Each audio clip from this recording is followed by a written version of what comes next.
देश दुनिया की सारी बड़ी खबर के साथ आगे सामने मौजूद चलेगा। सबसे बड़ी आपको बताएंगे राहुल गांधी के फोन पर बीजेपी के 3 सांसदों का मैसेज आया है। दोस्तों बताएंगे ऐसा क्या मैसेज सामने आया है जिसका ऐलान करते हुए राहुल गांधी ने बोला कि टारगेट पर लगेगा निशाना। बताएंगे क्या है पूरा मामला, इसी के साथ में चलेंगे एक और बड़ी खबर की तरफ दोस्तों, जहां पर फिर से इंडिया गठबंधन ने अपनी एकजुटता दिखाई है और बीजेपी को सारी सीटों पर इंडिया गठबंधन यानी कांग्रेस पार्टी गठबंधन के पार्टी के द्वारा जोरदार शिकस्त दी गई है। सारी सीटों पर हरा दिया गया है दोस्तों। वहीं पर भारतीय जनता पार्टी के सहयोगी पार्टी जो बीजेपी के खिलाफ मोर्चा खोले हुए है दोस्तों, उसकी पार्टी में एक बड़े मुस्लिम नेता ने पार्टी छोड़ने का ऐलान कर दिया है। बताएंगे कौन से राज्य से ये बड़ी अपडेट सामने आ रही है दोस्तों। इसी के साथ में क्या कांग्रेस पार्टी में वापस लौटने आ रहे हैं वरिष्ठ नेता कपिल सिब्बल को लेकर है बड़ी अपडेट दोस्तों। बताएंगे क्या है पूरा मामला। इसी के साथ में आज बिहार पहुंच रहे हैं बीजेपी को 2024 के चुनाव में एक तरफा धूल चटाने वाले नेता। एक एक करके चलेंगे आज की सारी बड़ी अपडेट की, सारी बड़ी जानकारी अब तक पहुंचाएंगे दोस्तों। लेकिन उससे पहले अगर आप भी मानते हैं कि पूरे देश भर के अंदर वाकई वोट चोर गद्दी छोड़ का नारा गूंज रहा है तो इस वीडियो को लाइक करके लाल बटन दबाकर चैनल को सब्सक्राइब करके बेल आइकन दबाकर कमेंट बॉक्स में अपनी राय जरूर लिखिए ताकि दोस्तों ज्यादा से ज्यादा वीडियो को शेयर कीजिएगा ताकि पूरी अपडेट आप लोगों तक लगातार पहुंचते रहे। दोस्तों चलते हैं सबसे पहले सबसे बड़ी ब्रेकिंग न्यूज अपडेट की तरफ दोस्तों, जहां पर राहुल गांधी की 12वें दिन यात्रा बिहार के सीतामढ़ी जिला के कांग्रेस पार्टी कार्यालय शुरू होती है दोस्तों। इसके बाद यात्रा आगे बढ़ते हुए जानकी मंदिर सीतामढ़ी पहुंचती है, जहां पर राहुल गांधी दर्शन करने के लिए पहुंचते हैं। इसके बाद यात्रा और आगे बढ़ जाती है दोस्तों। आपको बता दें कि जैसे ही राहुल गांधी की यात्रा कांग्रेस पार्टी के कार्यालय से निकलती है दोस्तों, वैसे ही पुलिस की ओर से राहुल गांधी और कांग्रेस पार्टी को अलर्ट देते हुए कहा जाता है कि नेपाल से 3 पाकिस्तानी आतंकवादी बिहार के अंदर घुस आए हैं और इसीलिए पूरा इलाका अलर्ट पर है। और राहुल गांधी क्योंकि उत्तर बिहार में मौजूद है दोस्तों, तो इसका बॉर्डर वैसे भी नेपाल से लगता है तो पूरा इलाका वैसे भी अलर्ट रखा गया था। और हाई अलर्ट के कारण राहुल गांधी को यात्रा अपने गाड़ी के अंदर बैठकर पूरी करनी पड़ी। यानी जो राहुल गांधी रोड शो करते हैं, बाइक चलाते हैं दोस्तों और लोगों से मुलाकात करते हैं, वो करने की जगह राहुल गांधी को सीधा अपने गाड़ी में अंदर बैठकर यात्रा करनी पड़ी। और इस यात्रा में पार्टी के सारे कार्यकर्ता दिखाई दिए दोस्तों, लेकिन राहुल गांधी जनता से मिल नहीं पाए। शाम होते होते राहुल गांधी की यात्रा मोतिहारी पहुंचती है, जहां पर मोतिहारी के महात्मा गांधी प्रेक्षागृह में राहुल गांधी लगे हाथ संविधान सुरक्षा सम्मेलन को संबोधित करते हैं दोस्तों। इस दौरान राहुल गांधी ने एक बहुत बड़ा बम फोड़ा है, बल्कि भारतीय जनता पार्टी के अंदर आंतरिक हलचल मचा दी है दोस्तों। राहुल गांधी कहते हैं कि मुझे अभी तक भारतीय जनता पार्टी के 2 से 3 सांसदों का मैसेज आया है जो मुझसे कह रहे हैं कि आप नरेंद्र मोदी को वोट चोर मत बोलिए। राहुल गांधी आगे कहते हैं कि मैं कैसे ना कहूं, जब वो है तो मैं बोल भी नहीं सकता क्या। उन्होंने कहा कि है इसीलिए मैं बोलता हूं वोट चोर। फिर राहुल गांधी काफी दिलचस्प बात बोलते हैं दोस्तों। राहुल गांधी कहते हैं कि अब मैंने ये बोल दिया, अब ये जो तीर है सीधा जाकर टारगेट के ऊपर लगने वाला है दोस्तों। यानी राहुल गांधी कहने का ये मतलब है कि राहुल गांधी को जो बीजेपी के नेता नरेंद्र मोदी को वोट चोर बोलने से रोक रहे हैं, उनको राहुल गांधी ने इस मंच से संविधान सुरक्षा सम्मेलन से बोल दिया है कि नरेंद्र मोदी वोट चोर है तो वोट चोर बोला जाएगा, डंके की चोट पर बोला जाएगा। और इसीलिए अब ये तीर उनको लगने वाली है, जिन्हें भेजकर राहुल गांधी को मैसेज करवा के राहुल गांधी के द्वारा बोले जा रहे वोट चोर को बंद करवाने की कोशिश की गई दोस्तों। लेकिन राहुल गांधी ने स्पष्ट कर दिया, जब बिहार का 6 साल का छोटे बच्चे भी नरेंद्र मोदी को वोट चोर बोल रहे हैं तो अब तो मैं कुछ नहीं कर सकता, सब मानते हैं वोट चोर। अब तो ये नारा बन चुका है और जो बिहार से बात चलती है तो पूरे देश में फैल जाती है, ये तो सबको पता है। अंग्रेजों को बिहार से ही भगाया गया था, यानी सबसे शुरुआत जो हुई थी अंग्रेजों के खिलाफ लड़ाई की महात्मा गांधी के द्वारा, वो यहीं से चंपारण से शुरू हुई थी। तो अब तो ये पूरे देश में फैल ही रहा है। राहुल गांधी की इन बातों पर आपकी क्या राय है दोस्तों? अगर आप भी मानते हैं कि बीजेपी के वो नेता होंगे जो सबसे संबंध बनाकर रखते हैं और राहुल गांधी को मैसेज करके कहीं ना कहीं कोशिश कर रहे हैं कि जैसे तैसे इस मुद्दे पर राहुल गांधी को शांत करवाया जाए, लेकिन अभी लग नहीं रहा कि राहुल गांधी बिल्कुल रुकने के मूड में है दोस्तों। जब राहुल गांधी ने महादेवपुरा विधानसभा सीट को लेकर सवाल पूछे तो भाजपा राहुल गांधी का मजाक बना रहे थे और अब अपने सांसदों से मैसेज करवा के राहुल गांधी को शांत करने की कोशिश कर रहे हैं। अगर आप भी मानते हैं कि भाजपाइयों का दाव एकदम उल्टा चल गया है दोस्तों, वरना इलेक्शन कमीशन ऑफ इंडिया या फिर भारतीय जनता पार्टी की सरकार को आकर बोलना चाहिए था कि हम जांच पड़ताल करवा रहे हैं, सारे सबूतों को देख रहे हैं। उसके बाद विपक्ष के लोग भी मान गए होते दोस्तों, लेकिन मुंह में उंगली डालने की कोशिश की गई तो अब पर्सनल मैसेज भेज कर रुक जाने की मांग कर रहे हैं। जो भी आपकी राय है दोस्तों लिखकर जरूर बताएगा। चलते हैं एक और बड़ी अपडेट की तरफ, जहां पर राहुल गांधी आजकल अपनी रैलियों के भाषण के दौरान नरेंद्र मोदी को लेकर कोई श्रीवरी नहीं लगा रहे दोस्तों और सीधा नरेंद्र मोदी वोट चोर है बोल रहे हैं। इसी बात से बीजेपी के लोग इतने ज्यादा बौखलाए हुए हैं दोस्तों की कह रहे हैं कि राहुल गांधी नरेंद्र मोदी और प्रधानमंत्री का सम्मान नहीं कर रहे, तू तड़ाकी भाषा का इस्तेमाल कर रहे हैं। और ऐसे में एक मामला दर्ज करवाया गया है दोस्तों। खबर यह है कि कांग्रेस पार्टी ने एक कार्यक्रम का आयोजन किया था जिसमें राहुल गांधी शामिल होकर आगे की ओर बढ़ गए दोस्तों। उसके बाद उस कार्यक्रम के अंदर कुछ कांग्रेस पार्टी के कार्यकर्ता मौजूद थे और इस दौरान एक व्यक्ति आकर माइक के ऊपर नरेंद्र मोदी को गालियां देने लगता है दोस्तों। इस बात का वीडियो सोशल मीडिया पर वायरल हो जाता है। उसके बाद कांग्रेस पार्टी के स्थानीय लोगों ने उस व्यक्ति को वहां से हटाया और आनंद फानन में पूरे मामले को लेकर स्पष्टीकरण दिया दोस्तों। इसके बावजूद राहुल गांधी और तेजस्वी यादव क्योंकि भारत जोड़ो यात्रा के तर्ज पर वोटर अधिकार यात्रा निकाल रहे हैं, तो इन दोनों के ऊपर मुकदमा दायर करते हुए शिकायत दर्ज करवाते हुए शिकायतकर्ता ने कहा कि दरभंगा में जिस तरीके से नरेंद्र मोदी की मां को अपशब्द बोले गए, गालियां दी गई, वह अशोभनीय है। लेकिन दोस्तों राहुल गांधी और तेजस्वी यादव के ऊपर मुकदमा क्यों करवाया गया, इसका कोई जवाब नहीं है भाजपाइयों के पास। लेकिन एक बात जो स्पष्ट दिखाई दे रही है दोस्तों, वो ये कि भाजपाई इस बात से चिड़े हुए हैं कि राहुल गांधी क्यों नरेंद्र मोदी को लेकर बोलते हैं कि नरेंद्र मोदी वोट चोर है, क्यों नहीं बोलते कि नरेंद्र मोदी जी वोट चोर है। अगर आप भी मानते हैं दोस्तों कि भाजपा के नेताओं को भाषाई मर्यादा के बारे में बोलने का कोई अधिकार नहीं है, इनके ऐसे ऐसे शब्द होते हैं जिसकी जितनी निंदा की जाए उतनी कम है, और ऐसे में भाजपा के नेताओं को राहुल गांधी को कोई हिदायत नहीं देनी चाहिए कि मोदी को जी करके बात करे, आप करके बात करे। राहुल गांधी एकदम सही सवाल पूछ रहे हैं, जब तक सवाल का जवाब नहीं दिया जाएगा तब तक सम्मान की उम्मीद ही बीजेपी के लोग कुछ ज्यादा कर रहे हैं दोस्तों। अगर आप भी मानते हैं कि राहुल गांधी के सवालों का जवाब मिलना चाहिए और भाजपाई चाहे कितना भी मुद्दा भटकाने की कोशिश करे, हकीकत सबके सामने है, तो अपनी राय जरूर लिखकर बताएगा दोस्तों। चलते हैं एक और बड़ी अपडेट की तरफ, जहां पर 2021 के विधानसभा चुनाव में पश्चिम बंगाल के अंदर ममता बनर्जी को बीजेपी के नेता शुभेंदु अधिकारी ने नंदीग्राम से चुनाव हरा दिया था दोस्तों। उसी नंदीग्राम में एक बार फिर से सहकारिता के चुनाव होते हैं, जहां पर 12 सीटों को लेकर नतीजे सामने आए हैं दोस्तों। जहां पर तृणमूल कांग्रेस ने अपना उम्मीदवार उतारा था, भारतीय जनता पार्टी ने अपना उम्मीदवार उतारा था और वाम मोर्चा की ओर से भी अपने उम्मीदवार उतारे गए थे दोस्तों। अंत में जो रिजल्ट आया वो काफी दिलचस्प है दोस्तों। यहाँ पर भारतीय जनता पार्टी के 12 उम्मीदवार बुरी तरीके से चुनाव हार गए, यानी 12/0 से तृणमूल कांग्रेस ने यहाँ की सारी सीटें जीत ली है दोस्तों। 677 मतों में तृणमूल कांग्रेस सबसे बड़ी पार्टी बनकर उभरी है दोस्तों, और 12 की 12 सीटें जीतकर पार्टी ने अपना दबदबा एक बार फिर से यहां पर बरकरार रखा हुआ है। आपको बता दें कि नंदीग्राम के सहकारिता के चुनाव में कांग्रेस पार्टी ने अपना उम्मीदवार नहीं उतारा था दोस्तों। इसका फायदा तृणमूल कांग्रेस को भी हुआ और 12 की 12 सीटें जीतकर उन्होंने अपना दबदबा दिखाया है। और एक तरीके से भारतीय जनता पार्टी के नेता शुभेंदु अधिकारी के इलाके में ममता बनर्जी की पार्टी की जबरदस्त वापसी हुई है, और आने वाले 2026 के इलेक्शन में इस नतीजे का अच्छा फर्क पड़ेगा दोस्तों। यहाँ के विधानसभा क्षेत्र के चुनाव में जो भी जानकारी इससे जुड़ी आती रहेगी आप लगातार पहुंचाएंगे। अगर आप भी मानते हैं कि इसी तरीके से इंडिया गठबंधन अगर एक साथ मिलकर ऐसी लड़ाई लड़ता रहेगा तो हमेशा सफलता मिलेगी, वरना वोट डिवाइड होंगे तो फायदा आप लोग जानते हैं कि कौन सी पार्टी उठा लेती है दोस्तों। चलते हैं एक और बड़ी अपडेट की तरफ, जहां पर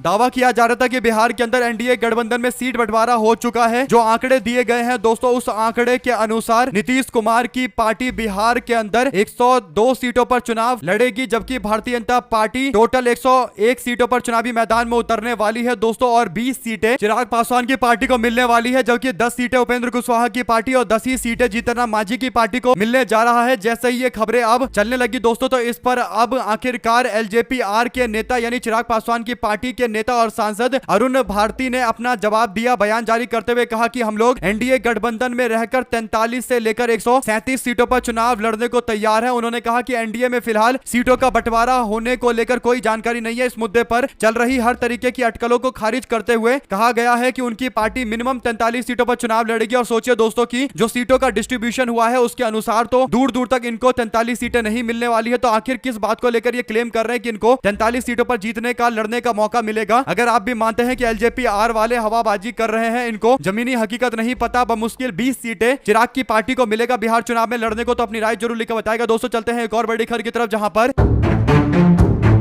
बिहार के अंदर बिहार बदलाव यात्रा के नाम पर महागठबंधन के वोटों को डिवाइड करने की मंशा से काम कर रहे जनसुराज पार्टी के संस्थापक प्रशांत किशोर को तगड़ा झटका लगा दोस्तों, जब एक क्षेत्र में गए थे लोगों के बीच कार्यक्रम में शामिल होने के लिए दोस्तों। इस दौरान मानपुर प्रखंड के भुसंडा खेल मैदान में लोगों ने भारी संख्या में प्रशांत किशोर का जोरदार विरोध किया दोस्तों। प्रशांत किशोर के सामने आरजेडी के नेता लालू यादव जिंदाबाद के नारे लगाए गए। आरजेडी समर्थक झंडा भी लेकर आए थे दोस्तों, और प्रशांत किशोर का जोरदार तरीके से विरोध किया गया और उन्हें वापस जाने के लिए बोला गया। कुल मिलाकर प्रशांत किशोर अब तक ये माहौल बना रहे थे कि उनको हर जगह समर्थन मिल रहा है, लेकिन अभी तक चुनावी कैंपेन सही से शुरू हुआ नहीं था दोस्तों। जिस तरीके से राहुल गांधी और तेजस्वी यादव ने अपनी यात्रा निकाली है, उसके बाद से पूरा का पूरा माहौल बदल रहा है बिहार के अंदर और सारे नेताओं का विरोध हो रहा है दोस्तों। इससे पहले नीतीश कुमार के 7 बार के विधायक और वरिष्ठ नेता श्रवण कुमार को भी उनके इलाके से खदेड़ा गया था, और उसके बाद अब जनसुराज पार्टी के नेता प्रशांत किशोर को भी नारेबाजी सुनने को मिल रही है दोस्तों। ऐसे में अगर आप भी मानते हैं कि इंडिया गठबंधन के कार्यकर्ता अब जोरदार तरीके से एकदम चार्ज अप हो चुके हैं और इसका अच्छा खासा असर नतीजा देखने को मिलेगा आने वाले चुनाव में, तो अपनी राय जरूर लिख के बताएगा। चलते हैं एक और बड़ी अपडेट की तरफ, जहां पर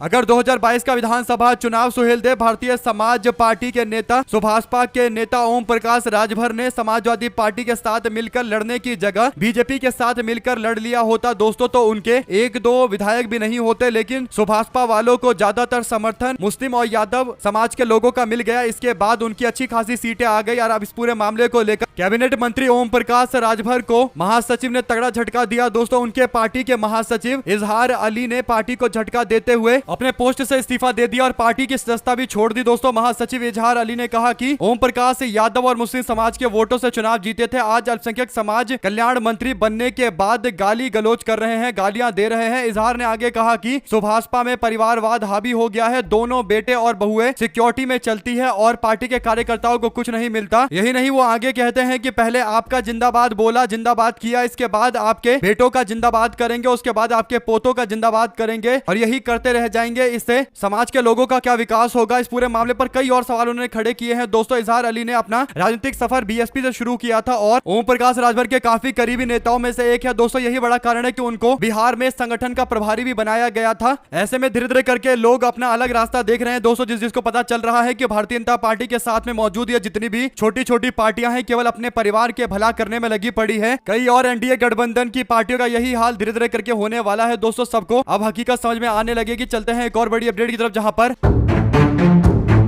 देश का मूड जानने के लिए इंडिया टुडे की ओर से voter mood off the nation सर्वे करवाया गया, जिस सर्वे को लेकर दावा किया गया है कि 24 हफ्तों का ये पूरा सर्वे है, जिसमें 1,52,038 लोगों से बातचीत की गई है। और इसके आंकड़े कुछ इस प्रकार है दोस्तों। राहुल गांधी को लेकर जब ये सवाल पूछा गया कि बताइए कि क्या राहुल गांधी को आप देश के अंदर एक नेता विपक्ष के तौर पर सफल मानते हैं, तो इस पर लोगों ने जवाब देते हुए कहा कि राहुल गांधी ने बहुत अच्छा परफॉर्म किया। 28% लोग इस बात का समर्थन करते हैं दोस्तों, जबकि 22% लोग राहुल गांधी के कार्यकाल को अच्छा बताते हैं और 16% लोग राहुल गांधी के कार्यकाल को औसत बताते हैं और 15% खराब और 12% बहुत खराब बताते हैं। यानी टोटल अगर आप देखेंगे तो लगभग 66% के आसपास लोग राहुल गांधी के साथ मजबूती से खड़े हैं दोस्तों। राहुल गांधी को एक नेता के तौर पर देखते हैं और मानते हैं कि राहुल गांधी ने बड़ी भूमिका निभाई है देश के विपक्ष के तौर पर दोस्तों। ऐसे कई और आंकड़े भी जारी किए गए हैं। आपकी क्या राय है पूरे मामले पर लिखकर जरूर बताएगा। चलते हैं एक और बड़ी अपडेट की तरफ, जहां पर योगी सरकार के मंत्री निषाद पार्टी के अध्यक्ष संजय निषाद ने एक बयान दिया दोस्तों। उन्होंने कहा कि समाजवादी पार्टी ने अपना दरवाजा बंद किया तो हम लोग बीजेपी के साथ में आ गए। अगर भारतीय जनता पार्टी अपना दरवाजा बंद कर देगी तो हम आगे चले जाएंगे, हमें कोई दिक्कत नहीं है। अगर भाजपा को लगता है कि निषाद पार्टी से उनको कोई कुछ फायदा नहीं है तो फिर वो अपने दरवाजे बंद कर सकते हैं, गठबंधन तोड़ सकते हैं, हम अपना आगे का रास्ता देखेंगे। ऐसे में उन्होंने बीजेपी को स्पष्ट बोल दिया है कि भारतीय जनता पार्टी जो चाहे वो कर सकती है। उन्होंने आगे कहा कि छुटभैया नेताओं से हमारे खिलाफ बयान नहीं दिलवाया जाना चाहिए। कुल मिलाकर दोस्तों संजय निषाद इस बात से नाराज हैं कि बीजेपी के कुछ नेता उनको टारगेट कर रहे हैं और उनके राजनीति करने के तौर तरीके पर सवाल खड़ा कर रहे हैं। और कोई छोटा नेता यूं ही बयान तो देता नहीं है, जरूर ऊपर से इशारा किया गया होगा तभी जाकर ये अटैक किया जा रहा है। इसीलिए संजय राउत इस बात को बर्दाश्त नहीं कर पा रहे हैं और कहीं ना कहीं बीजेपी को चेतावनी जारी कर रहे हैं। अगर आप भी मानते हैं कि अभी ये तो शुरुआत है, अभी तो और भी बवाल मचना जारी रहेगा, तो अपनी राय जरूर लिखकर बताइएगा दोस्तों। चलते हैं एक और बड़ी अपडेट की तरफ, जहां पर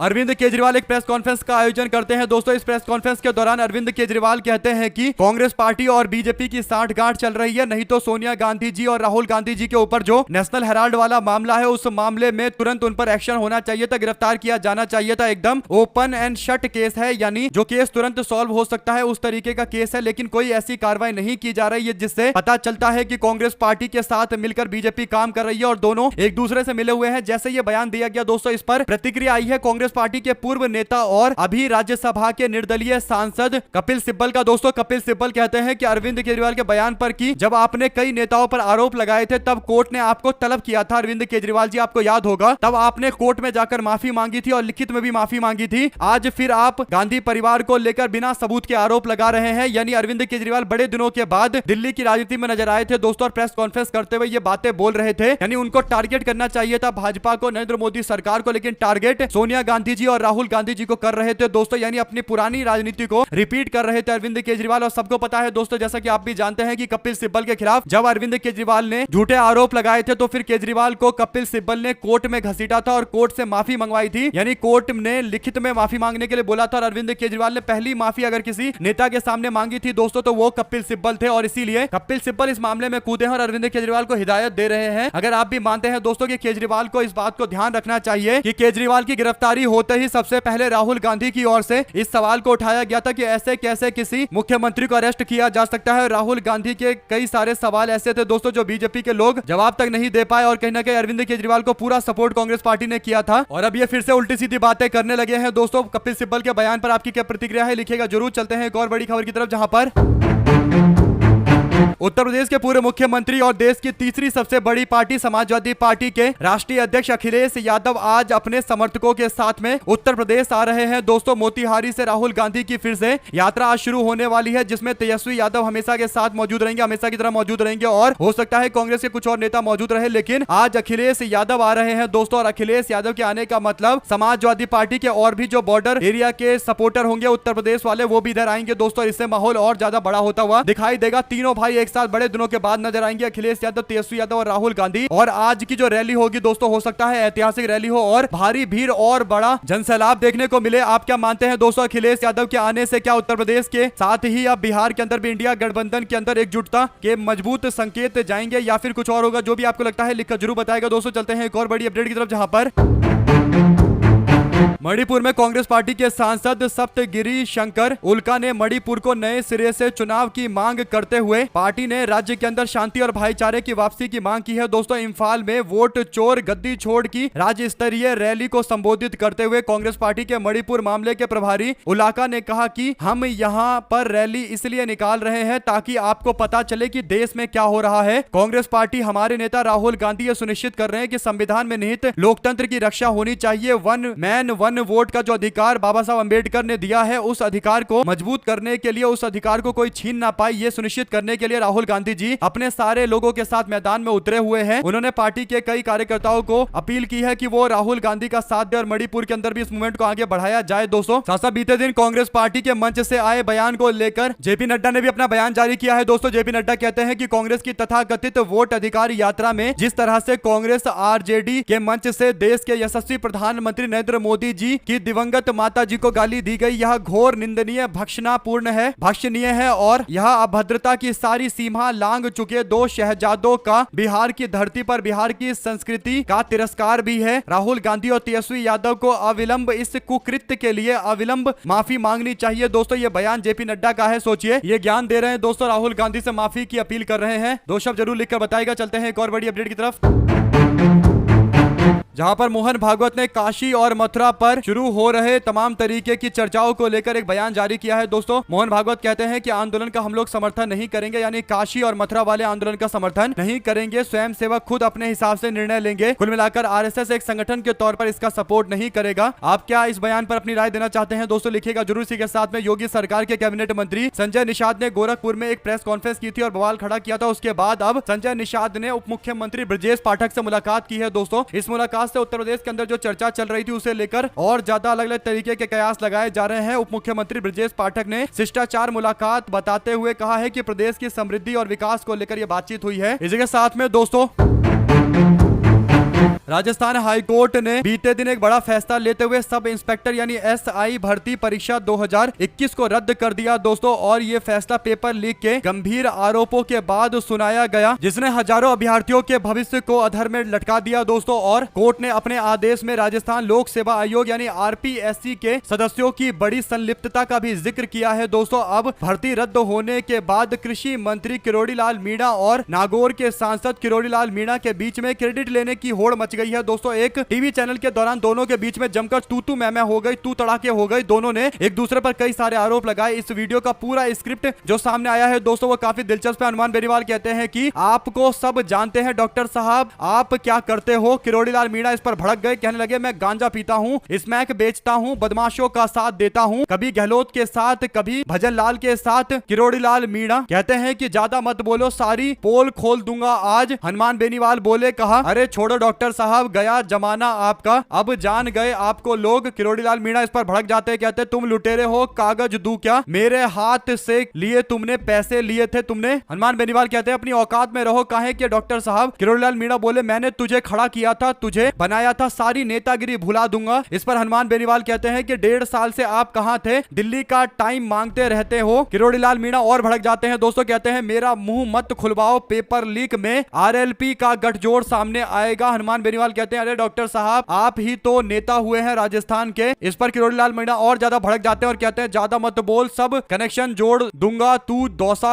आया था, पुलिस ने लाठी मारी थी तो कुर्सी में घुस गया था। इसके बाद हनुमान बेनीवाल कहते हैं कि आप ही भागे थे डॉक्टर साहब। इसके बाद हनुमान बेनीवाल कहते हैं कि तू बजरी माफिया के साथ है, अपने साथ बैठने वालों को बेच देते हो, बिकाऊ हो, चोरों की मदद करते हो, चोरों को छुड़वाते हो। किरोड़ी लाल मीणा आगे कहते हैं कि ज्यादा मत बोल, नेतागिरी भुला दूंगा। हनुमान बेनीवाल कहते हैं औकात में रहो, नरेश मीणा को जेल भिजवाया था तुमने। किरोड़ी लाल मीणा कहते हैं जाटों को पागल बना रहे हो, चोर कहीं का, चुनाव में मेरे पास आया था पैसे दिलाने, मैंने हाथ से पैसे दिए थे। और इस तरीके से और भी कई ज्यादा बहस देखने को मिली है दोस्तों। कुल मिलाकर राजस्थान में पहली बार हो रहा है जब इस तरीके के इस लेवल के बड़े दो दिग्गज नेताओं के बीच में बहस हुई है दोस्तों। सोशल मीडिया पर यह बहस काफी चर्चा का विषय बनी हुई है। आपकी क्या राय है दोनों नेताओं को लेकर दोस्तों? लिखकर जरूर बताएगा आप किसके साथ में है और दो शब्द जरूर लिखकर बताएगा दोस्तों इसी के साथ में।